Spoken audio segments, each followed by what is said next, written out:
O Senhor esteja convosco. Ele está no meio de nós. Proclamação do Santo Evangelho de Nosso Senhor Jesus Cristo, segundo São Marcos. Glória a vós, Senhor. Na cidade de Cafarnaum, num dia de sábado, Jesus entrou na sinagoga e começou a ensinar.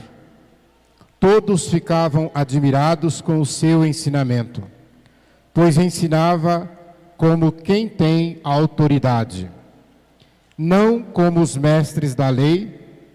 Estavam então na sinagoga um homem possuído por um espírito mau. Ele gritou: "Que queres de nós, Jesus Nazareno? Viestes para nos destruir? Eu sei quem tu és. Tu és o Santo de Deus." Jesus o intimou: "Cala-te e sai dele." Então o espírito mau sacudiu o homem com violência, deu um grande grito e saiu. E todos ficaram muito espantados e perguntavam uns aos outros: "O que é isto?" Um ensinamento novo, dado com autoridade. Ele manda até nos espíritos maus e eles obedecem. E a fama de Jesus logo se espalhou por toda parte, em toda a região da Galileia. Palavra da salvação. Glória a vós, Senhor.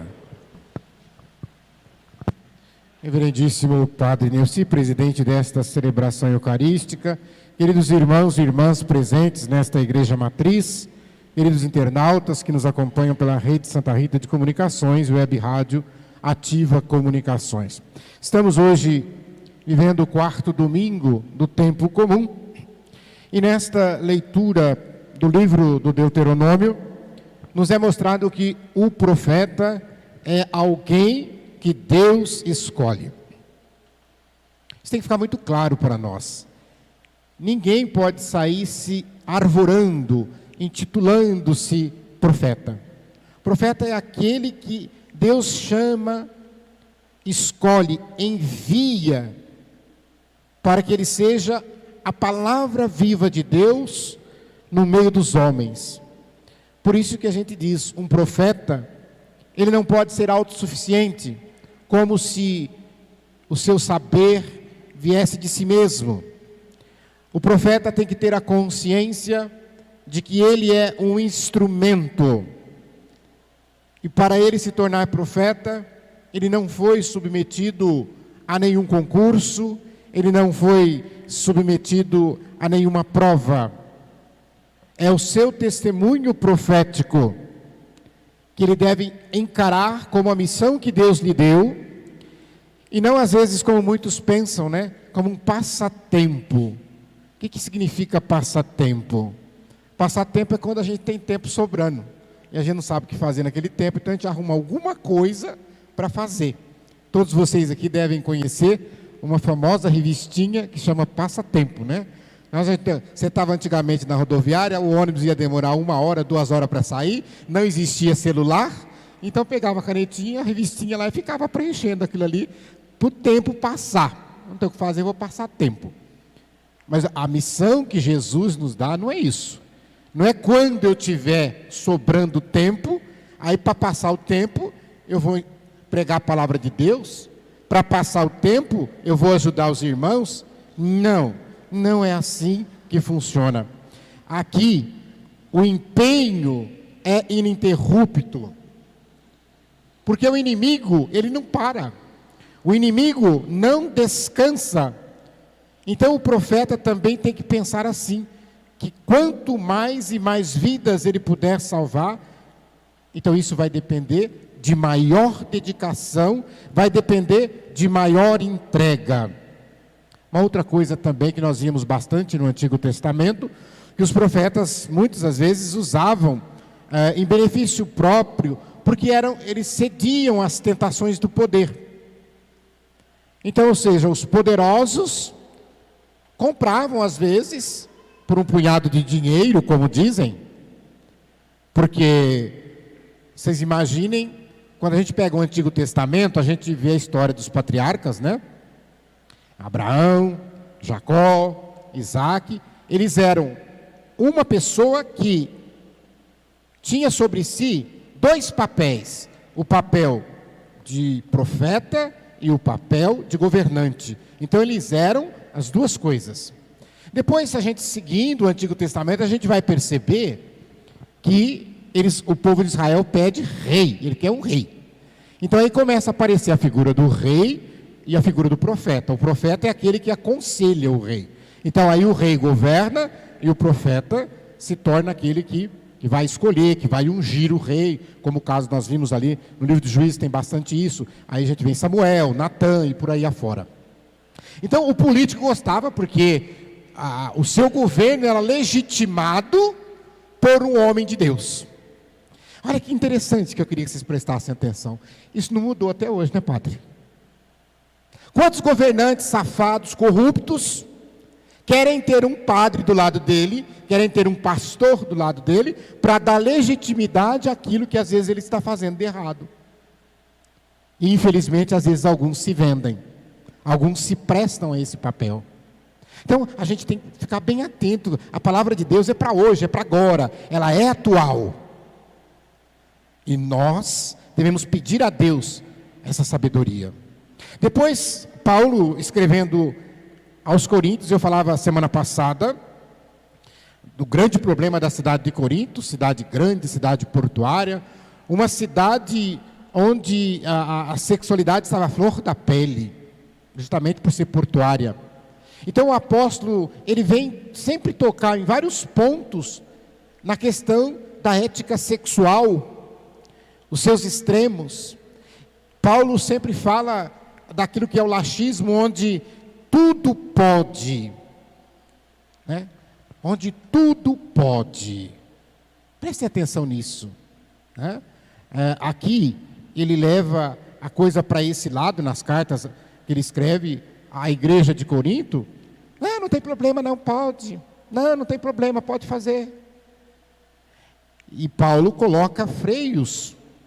Paulo apresenta um caminho equilibrado como ideal, condenando todas as formas de desordem, defendendo o valor do matrimônio, defendendo o valor do celibato. E aqui não só Corinto, mas se nós lemos a carta aos Gálatas, se nós lemos a carta aos Efésios, são leituras que a gente inclusive usa nos matrimônios, onde Paulo vai dizer da importância do matrimônio. Eu sempre lembro, né? Porque quando ele fala hoje aqui que o homem solteiro e a mulher solteira, eles têm condições de se dedicar integralmente a serviço do Senhor. Eles se entregam totalmente. Pode se entregar totalmente. E ele está dizendo o quê? Porque o homem casado e a mulher casada, ela tem a obrigação com a casa, com o marido tem a obrigação com a esposa, com os filhos, com a família, que é um santuário. Olha que coisa bonita.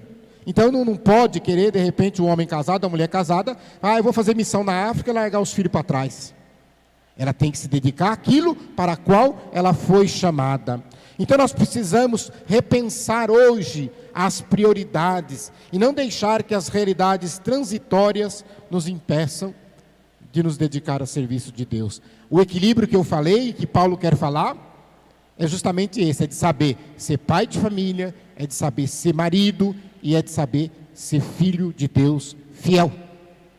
Aí alguém vai dizer assim: mas não dá tempo, porque tem que trabalhar muito, não sei o quê. Como vocês devem conhecer, tem gente que não vem na igreja porque trabalha a semana inteira, domingo também faz bico, trabalha, não sei o quê, e não sobra tempo. Isso é o desequilíbrio. Não pode ser assim.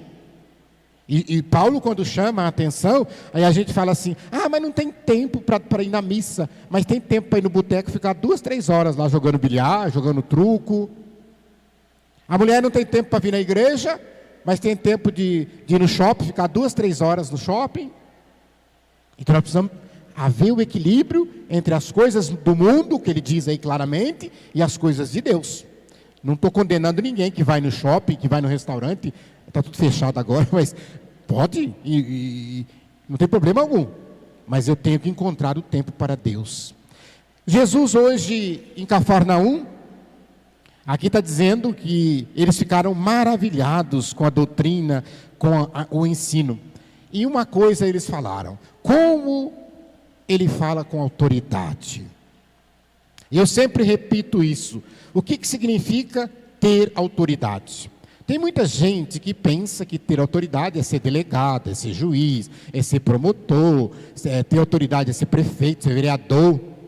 Não, não é dessa autoridade, não é desse poder que Jesus quer falar para nós. A liturgia de hoje quer mostrar que essa autoridade vem de Deus. É Deus que nos reveste dessa autoridade. Então, quando Jesus fala como quem tem autoridade, nós lembramos aqui um jargão muito popular, que diz assim, vocês talvez já tenham ouvido, né? Uma pessoa dizer para a outra assim: você não tem autoridade para falar isto.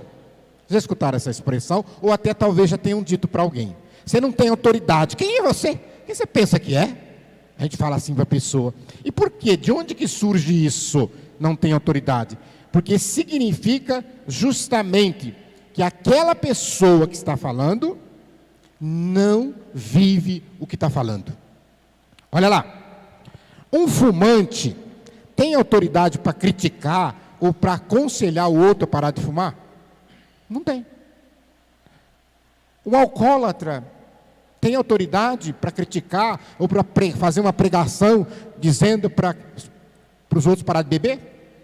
O adúltero, imagina o homem que trai a esposa, vai subir aqui, vai pregar sobre fidelidade conjugal.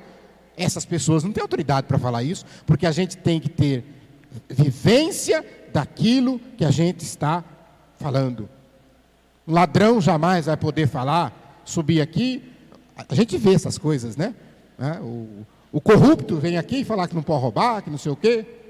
Não tem autoridade. Agora, Jesus tinha autoridade, porque as palavras dele era aquilo que ele vivia. Ele queria levar as pessoas a esse processo de libertação. E aí muita gente diz assim: ah, mas eu acredito em Deus,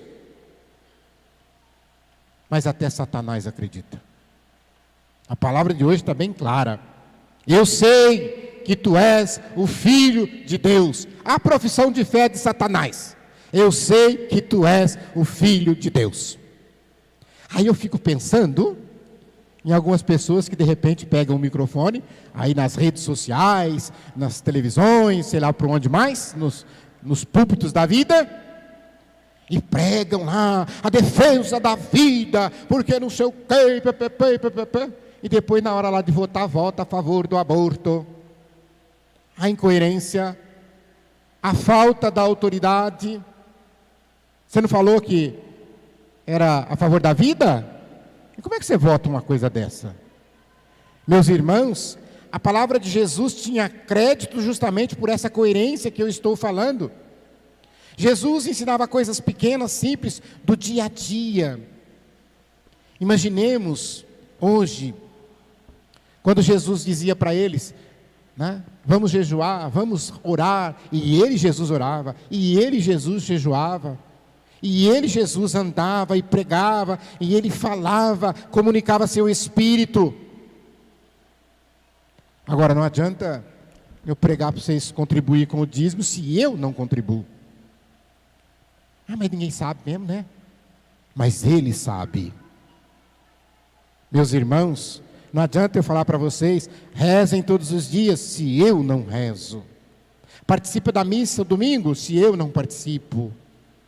Esta consciência, todos nós devemos ter. Fazer esse exame de consciência. O que nos falta também para falar da palavra com autoridade?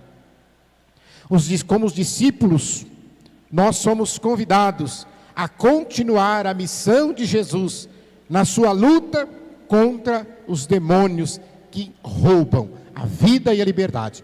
Jesus estava diante de uma pessoa que estava presa, que era refém, que era escrava do demônio. E por isso que aquele ato que Jesus realiza é um ato de libertação. Então nós precisamos hoje, mais do que nunca, libertar tantas e tantas pessoas que se encontram presas, escravizadas. E nós não podemos cruzar os braços, olhar para o céu, enquanto tanta vida inocente é ceifada. Tanta vida inocente vai se perdendo como ralo, vazando pelo ralo. Nós cristãos temos que ser esta voz profética, que a liturgia de hoje fala tanto, para anunciar a boa nova de Jesus e para denunciar tudo aquilo que é contra o Evangelho de Jesus. Para denunciar. O padre falava essa semana numa mensagem belíssima sobre uma pergunta que a gente às vezes tem que fazer: por que perseguem a igreja? Porque a igreja é profética, porque a igreja tem esse papel de denunciar. O padre Zezinho tem uma canção que ele canta muito bem, que ele diz: anunciar e denunciar. Anunciar o reino de Deus e denunciar tudo que for contra a liberdade das pessoas, que for contra a vida, que for contra a salvação de nossas almas. Esse é o nosso papel.